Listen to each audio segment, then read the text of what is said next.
A very good evening and welcome to our Thursday night episode of Brett's Old Time Radio Show. It's getting a little bit exciting for me because it is literally less than a week to my birthday. I don't want you guys getting overexcited and spending too much on me, but if you want to, then, you know, I'm not going to stop you. Next Wednesday, by the way, 1st of February. It's all kicking off. Very good evening. Welcome to another episode of Brett's Old Time Radio Show. Welcome to my home in beautiful Lyme Bay. Big thanks for joining me once again for our regular late night visit to our dusty studio archives of old time radio shows right here at my home on the south coast of the United Kingdom. Quite an exciting one today because we've got an absolute belter of an episode of Tales of the Texas Ranger. This is a really good episode. It's called Apache Peak. It was first broadcast in 1950 on the 22nd of July, and I know you are going to absolutely love it. I'm Brett, I'm your host for our Nighttime podcast. Welcome to another episode. Don't forget, I've got a Facebook page, an Instagram page, and a YouTube channel. They're all called Brett's Old Time Radio Show, and if you could follow me, I would really, really appreciate it. Feel free to send me some feedback on any of our shows, brett@tourdate.co.uk. What I would love to know, drop me a message using any of our social media, and just let me know where in the world you are. Time now for our latest episode of Tales of the Texas Ranger. Wheaties presents Joel McRae in Tales of the Texas Rangers. On stage tonight, transcribed from Hollywood, another in the Wheaties big parade of exciting half-hour presentations.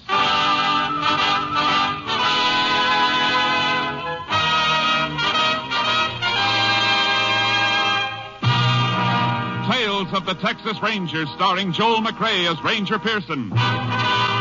Texas, more than 260,000 square miles, and 50 men who make up the most famous and oldest law enforcement body in North America.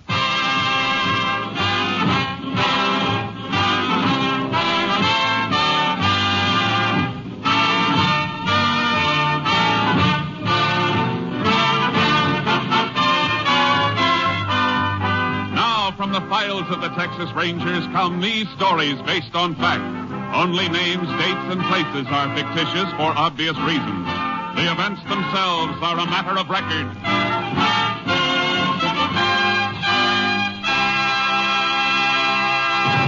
Case for tonight, Apache Peak.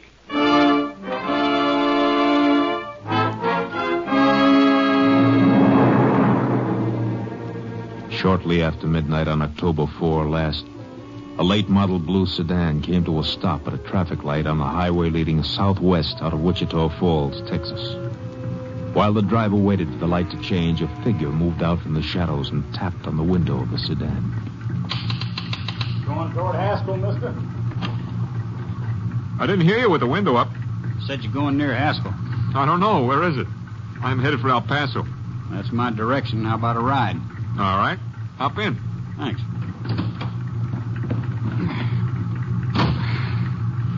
Mighty hard getting a ride. There's your light. Uh-huh. How far is Haskell? About 80 miles. But I'm going past there up near Apache Peak. Ain't far from El Paso. Oh, good. Keep me from falling asleep at the wheel. I gotta be in El Paso in the morning. Business appointment. You from the east? New York. I guess the accent sticks out, huh? Reckon so. What kind of business you in? Salesman. Airplane parts. You get tired, I can drive a spell. Hey, that's a thought. As soon as I start to feel sleepy. Sure. Give you a chance to rest up. Good.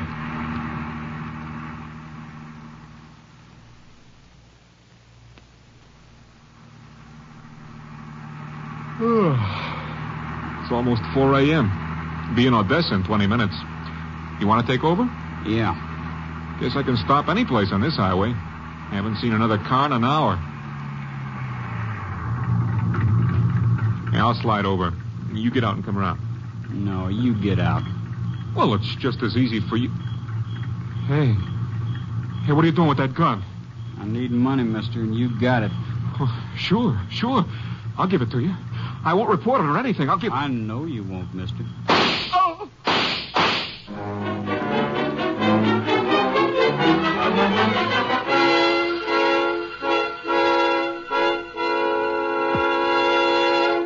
Tales of the Texas Rangers will continue in just a moment. Tonight, as special guest, Wheaties champion Robert Feller. Well, by golly, it's always fun to meet a Wheaties champion, especially when he's as nice a guy as Bob Feller of the Cleveland Indians. Hello, Bob. Hi, Ed. Are you seeing many baseball games these days? Oh, you bet, Robert. You eating many Wheaties these days? What a question. Well, I've been eating Wheaties for breakfast almost every morning for pretty close to 20 years. And still going strong, huh? Wheaties are mighty tough to get tired of. I guess Wheaties and milk and fruit will still be my favorite breakfast when I'm too old to climb out of the dugout. Well, that won't be happening for a lot of years yet. Thanks for stopping in, Bob Feller, a real Wheaties champ. You know, gentlemen of the audience, this man Feller has a wife and youngsters even as you and I.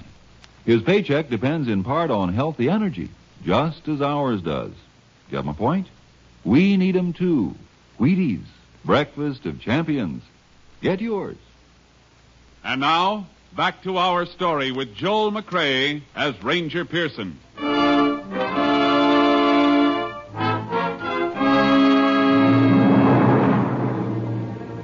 The body was discovered at 8:15 on the morning of October 4 when a fence rider from a ranch bordering the highway found it in the brush at the side of the road.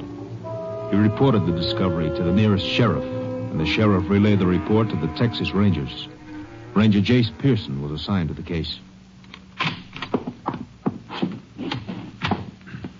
There's the body, Jace, under that sheet.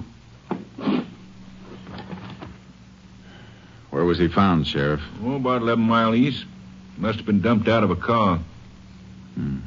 Shot 3 times. 1 through the neck and 2 through the chest. 38 caliber? Yeah. Coroner got 2 of the slugs. Any identification on him? Or anything, Jace. Whoever done it even stole the clothes off of him. Except in his shirt and shorts and necktie. And a pack of cigarettes from his shirt pocket. It's all there on the table.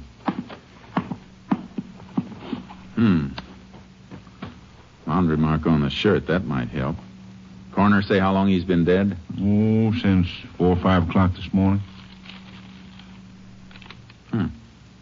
These cigarettes, were they on him? Yeah. Why? They help any? Maybe a whole lot. Look at this.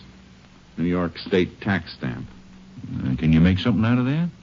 Only the 1 pack of cigarettes wouldn't have lasted him from New York to Texas. Probably bought a carton or 2 to start out on a trip. So his home might be in New York. I reckon an awful lot of folks buy a carton of smokes in New York, Chase. Yeah, but it's a place to start checking that laundry mark on the shirt. It'll be a help if we know who this man is. I'll send these things into the lab, and they can send a wire photo of the mark to New York. The coroner has some pictures of the body. We'll put them on the wire, too. You got a deputy to get the stuff to my headquarters? Sure thing. I'll call him. Good. And we can get out and check the scene.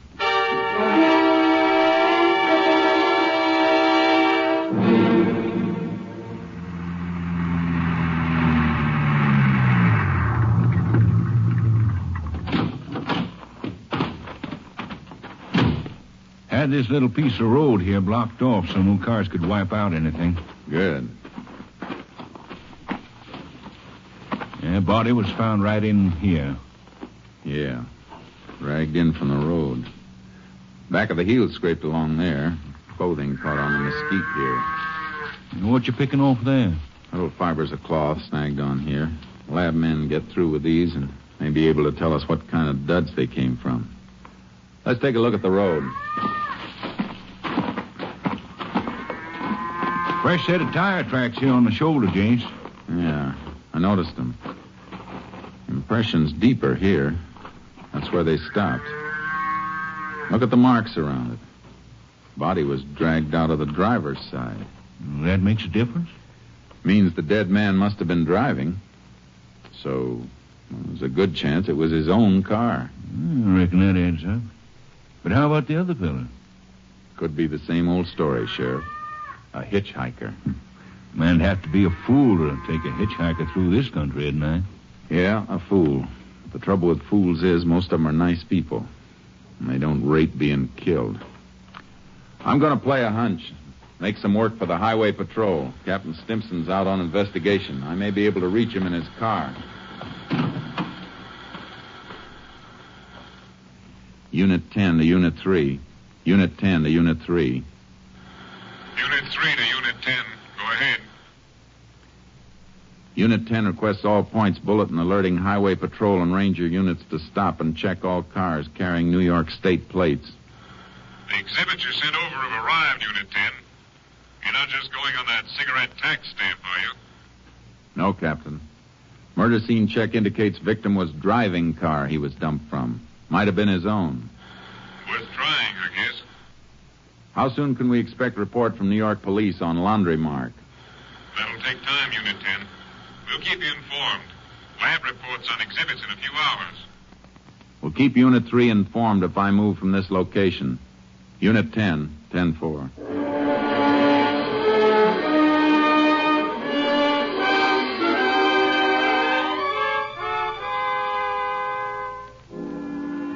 After the 10-4 sign-off, I took the sheriff back to his office. And that's when the hardest part of all hunting began, the waiting. The only thing we knew for certain about the murder car was that it was heading west on the road to Pecos and El Paso. I headed the same way, stopping to ask questions at all the smaller towns, the cafes and service stations, wherever a man on the run might risk stopping. But all the answers were the same. New York car, you say? No, I don't think so. I only saw one out of state all day from Oklahoma. Well, thanks anyhow, ma'am. Sit down. Have some coffee and pie, Ranger. Oh, no, thanks. I gotta find a fellow.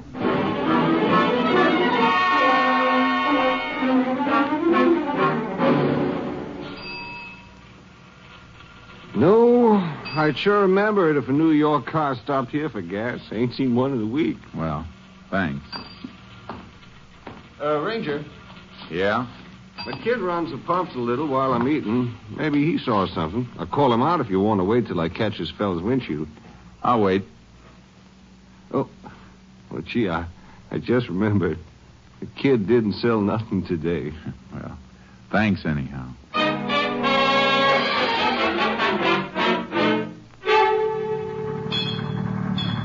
We've been working on the road all day, senor, but we don't notice nobody. Yeah, I guess not. They detour past you 50 yards away. Only one who might see is Juan. He holds the red flag when a car is coming down there. But he don't even look up. He just hears the car and wave the flag. He's too busy looking in the movie magazine at Betty Gravel. Well, thanks.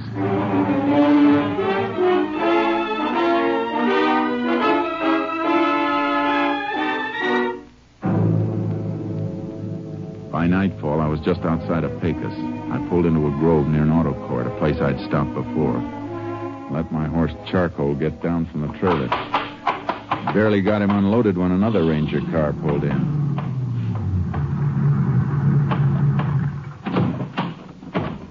That's the case? Yeah, Kurtz. Howdy, boy. Howdy.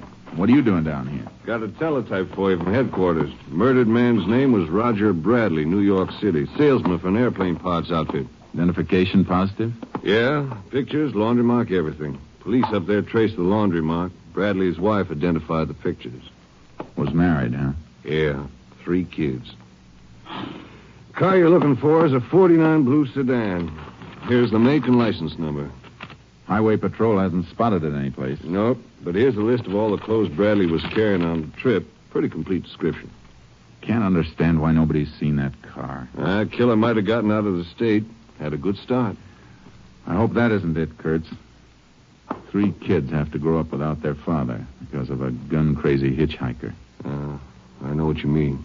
Let's hope he's still in Texas. If he is, we're going to find him.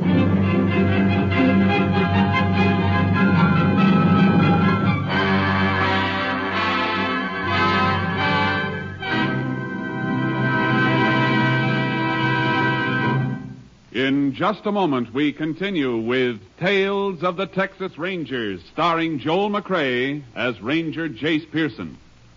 Next time you bounce out of bed in the morning, well, you do bounce, don't you? Well, okay, let's say next time you get out of bed, head for the Wheaties. Sure enough, head for the Wheaties at 7 a.m. and see how they help at 11 a.m. Yes, they can make a difference at 11. And they can make a difference at the breakfast table. It's likely to be a pleasanter place with a bowl full of crisp little old Wheaties next to your spoon and napkin. The reason is, of course, the wholehearted whole wheat taste of Wheaties. You're getting all that sweet-as-a-nut whole wheat flavor in every Wheaties flake. Pour on the milk, put on the fruit, and dig right in to one of the finest openings any morning ever had. And then, see how much finer the morning itself goes when you've started with Breakfast of Champions. That full whole wheat really gives with vitality, you know. There's a whole kernel of wheat in every flake of Wheaties. Now see if you don't notice the difference all morning long. Less of the mid-morning slump, more of the up-and-at-'em punch. Know what I mean? All right, then. You try it. Tomorrow, next day, for a good breakfast, for a good morning, start with Wheaties. See yourself how Wheaties at 7 can help at 11. And now, back to Joel McCrea as Ranger Jace Pearson in Tales of the Texas Rangers.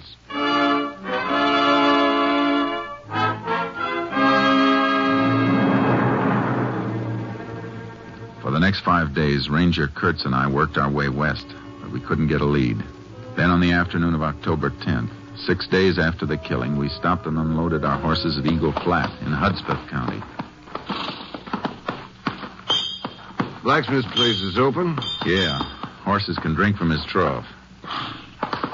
Hey, look at that poke leaning against the fence there. They sure do get dutied up for Saturday night in Eagle Flat. Yeah. Kurtz. What's the matter, Jace? That suit. No poke ordered that through a mail catalog. Hey, it looks like one of the suits described on the teletype. Yeah. Let's find out. Howdy. Well, howdy, Ranger. You live around here? Work the Longbow Ranch up near Tabernacle Mountain. Mighty nice suit you got there. Kind of fancy. Yeah, ain't it a dinger? From New York, the label says. New York, huh? Where'd you get that suit? Well, I bought off... Now, wait a minute, Ranger. Wait. This ain't stolen, is it? Yeah. And the man it was stolen from is dead. Oh, man, I just bought it off when a fella come by the bunkhouse. When? Oh, reckon it was about 5 days ago. He drove up with a bunch of stuff. Drove up? What kind of car? New sedan, blue. Notice the license plates on the car? No. What do you think, Kurtz? He's seen our man or he is our man. Were you on the ranch October 4th? Well, this is the first time I've been off in it in 2 weeks. I bought the suit, I'm telling you. Did you buy anything else? Yeah, this. Watch your hands. Well, I'm just going to show you a wallet the fella threw in with the suit. All right, get it out. There you are. Paid him $10 for the suit and this. Identification cards and everything stripped. You take anything out of here? Well, nothing to take. It's just like I got it, except for my $5 in the money pocket. Killer took all identification out of these celluloid card holders. Might have left some prints. Ought to get it to the lab. Yeah. All right, you better come with us. Now, look, I didn't do nothing. Where are you taking me? To the sheriff. You can give us a description of the man who sold you the duds. If your story checks out clean, you got nothing to worry about. Oh, it's clean. All right. Let's go.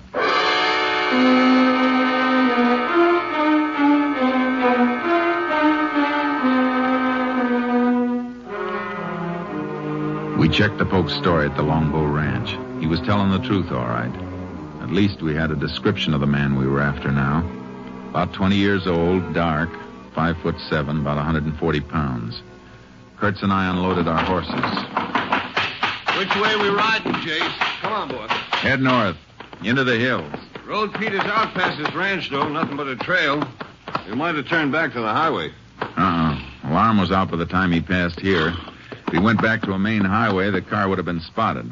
He's ditched it up here someplace. Well, let's ride. Get up there, Charcoal. Get up there, boy. Yeah.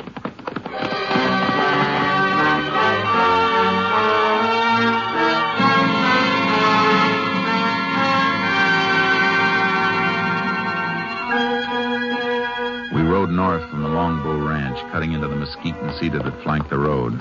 It got thinner and more difficult. And just when I thought we might have come too far, we spotted the car. Reckon that's it? Let's see.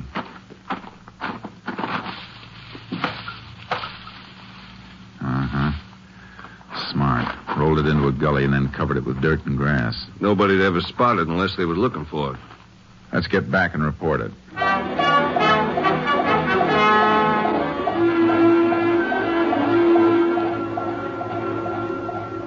Unit 10 to KTXP. Unit 10 to KTXP. KTXP to Unit 10. Go ahead, Unit 10. Unit 10 located blue sedan registered to Roger Bradley, New York City. All right, Unit 10.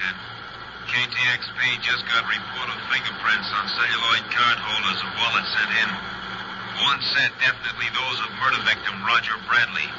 Another set identified as being those of Lenny Tripper. Please repeat, Lenny Tripper. Lenny Tripper. Any line on him? Wanted by Army for desertion 3 months ago. Description checks. Last known address, lived with father and mother in cabin near Apache Peak. Car was found north of Longbow Ranch. Apache Peak's about 10 miles further in. We'll investigate. Unit 10, 10-4.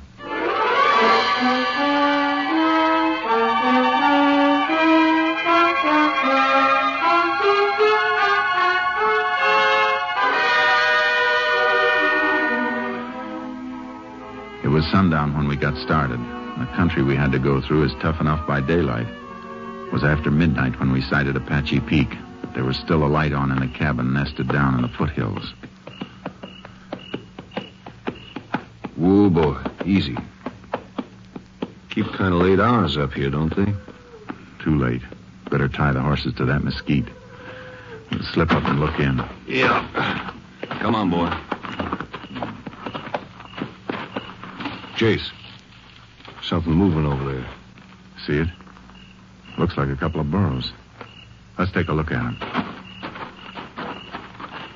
You boys up past your bedtime, ain't you? Feel them.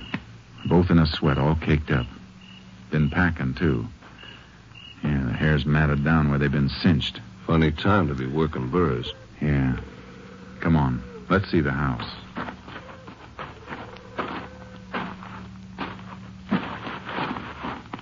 Look through the window. Man eating. Not our boy, though. Too old. Must be Tripper's father. Look, there's the old lady, too. You go around the back way, and I'll go in through the front. Wait till you hear me knock and get in. Right.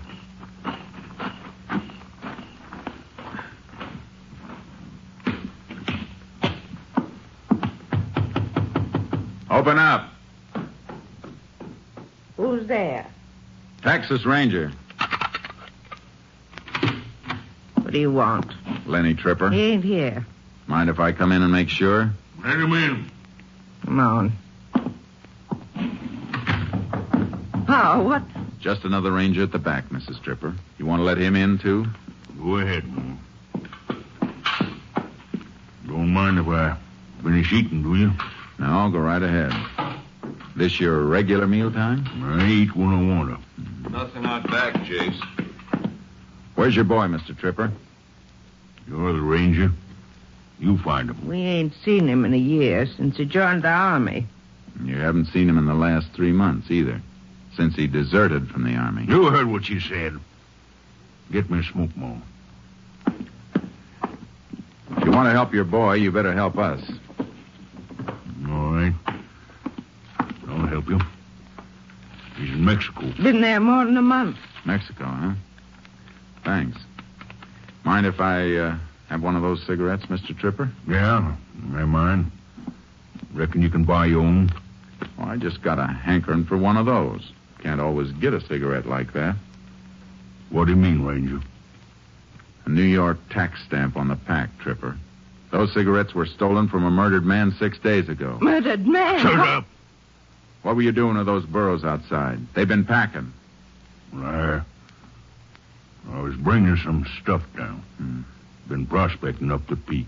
Abandoned silver mines up there, Jace. Is your son hiding out one of those mines, Tripper? Were you packing supplies to him? I told you what I was doing. That boy's wanted for murder, and if you're smart, you'll take us to him and tell him to surrender. Do what they say, Pa. Do what they say. Shut up! Oh. Leave her alone. I didn't know about the murder. He just said the Army was after him. Come on, Kurtz.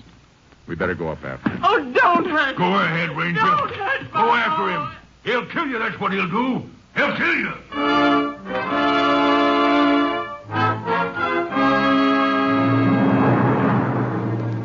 We had to go up on foot.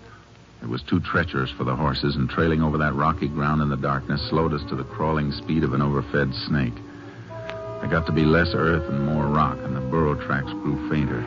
So we tried to pick them up by moonlight and flashlight. It could have gone in any direction from here, Jace. Can't pick up a mark. Seems to level off a bit on that shelf ahead. Might be a narrow trail there. Hope so. Getting steeper. Not too steep for burros. Kurtz. What? A dwarf oak here. Flash your light. Yeah, that's it. Hold it. Anything? Yeah.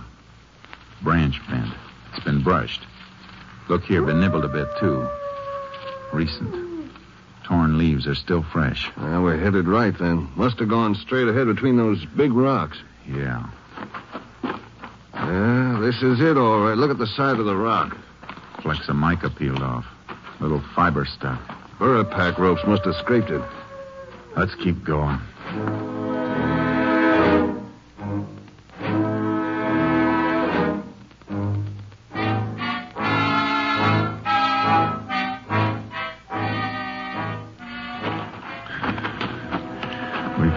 The summit where the oaks and cedars fought for whatever slight grip their roots could get on the earth between the rocks.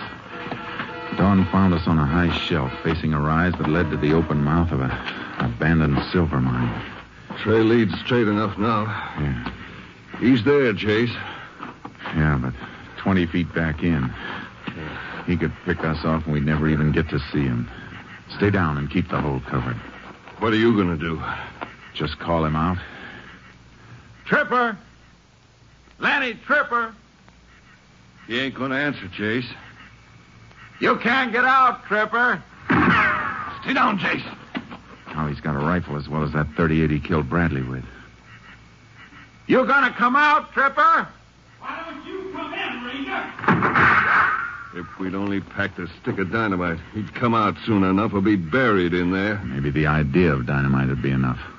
Go over down the shelf and let him see you just once on the way. Not long enough to draw a bead. Maybe we can bluff him. Why don't you go down and let me... It's my idea. I'll stay. Go ahead. Be careful, Chase.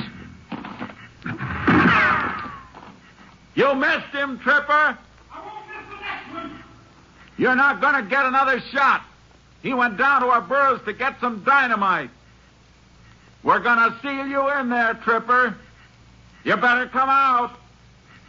How do I know you ain't gonna kill me on sight? I won't if you do what I tell you.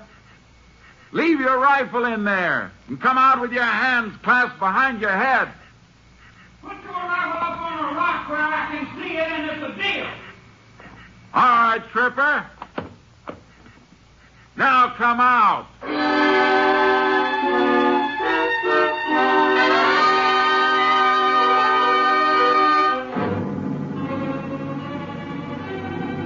He came out of the shaft slowly, first a blur, then into the light with his hands behind his head.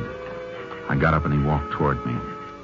He wasn't wearing a gun belt, but there was something in the way he moved that made me keep my hands close to my holsters. Then he made a quick sidestep, and his hands came from behind his head, and I caught the glint of a .38. Chase! I'm all right. Get him, man.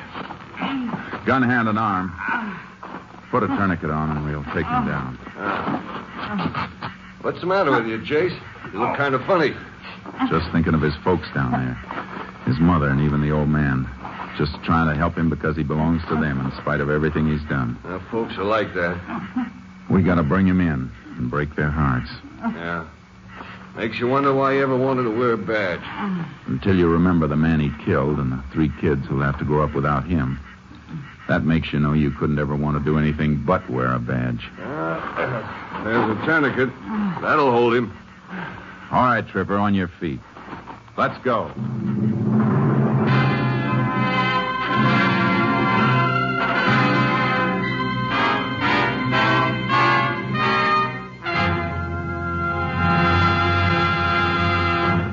A ballistic check of the .38 that Lenny Tripper carried showed it to be the murder weapon used in the slaying of Roger Bradley.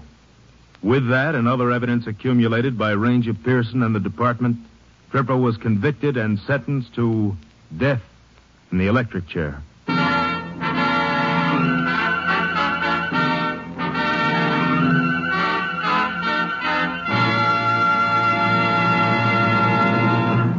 Well, Joel, you did a fine job of clearing up that case. Frank, I've got a little mystery at home. Maybe you can help me. Well, glad to try, Joel. Well, it's the case of the disappearing Wheaties. Every once in a while, when I'm all set for a breakfast bowl of Wheaties, my cook says, "Sorry, we're fresh out." Why, that's no mystery. Wheaties are so good, so crisp, so loaded with natural, sunny, whole wheat flavor, they just don't last long. Yes, I know, but what can I do? Well, you can get up early before anyone else gets at the Wheaties, or buy 2 or 3 boxes at a time. I think you hit it, Frank. Many thanks. Good night, and thank you, Joel McRae. Next week, Joel McRae in another authentic reenactment of a case from the files of the Texas Rangers.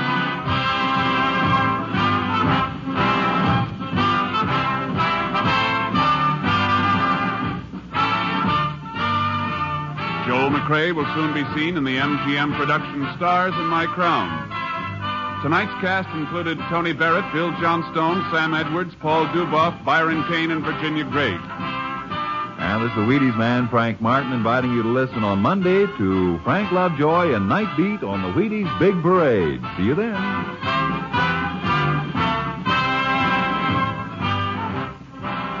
Tomorrow, listen for Dorothy Maynor. Now it's Basin Street on NBC.